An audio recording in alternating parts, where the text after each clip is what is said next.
let's talk a little bit about tasting coffee.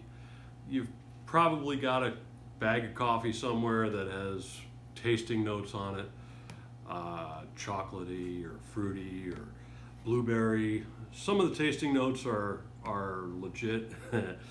Some of them are pretty out there, but you might be wondering, yeah, when I brew my cup of coffee at home, I'm not really getting all of those tasting notes. How are they coming up with those flavor profiles for the coffee? And the truth is, a lot of times the flavor notes that are on a bag come out of a cupping session by a highly trained coffee professional who goes through a very strict protocol that we call cupping. You're probably not going to do that at home.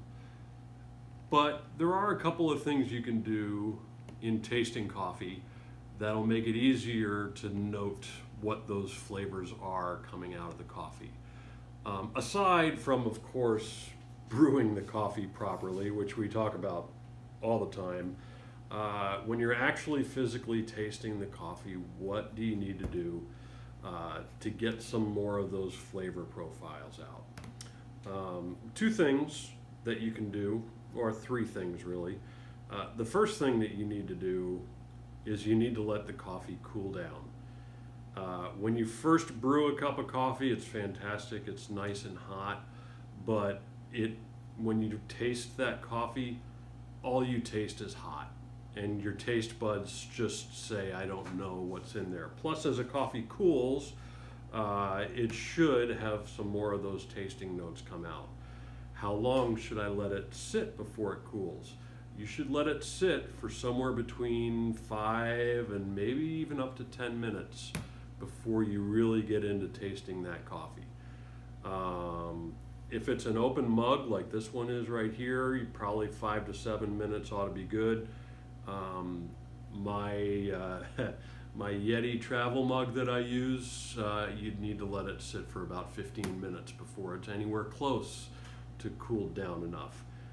It should be roughly the same temperature as your mouth if you really want to do that. So it should be down around 98 degrees, or maybe a little more than that, 110 degrees tops, before you taste your coffee. This one here has been sitting for a while. It's still just a tad on the warm side, but if you let it cool down for a little bit before you actually taste it, that will be a huge step.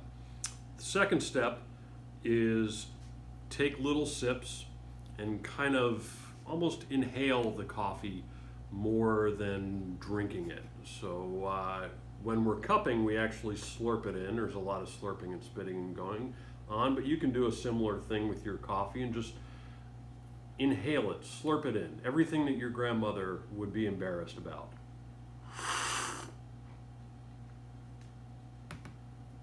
And then hold it in your mouth for a little bit, swish it around, get some of those flavor notes in there before you actually swallow the coffee. That'll help you pay a little bit closer attention to what it's actually doing. Now, if you want to, when we're cupping, we use special spoons that are about this size. They're really deep. They're designed so that they'll help the coffee cool a little bit quicker.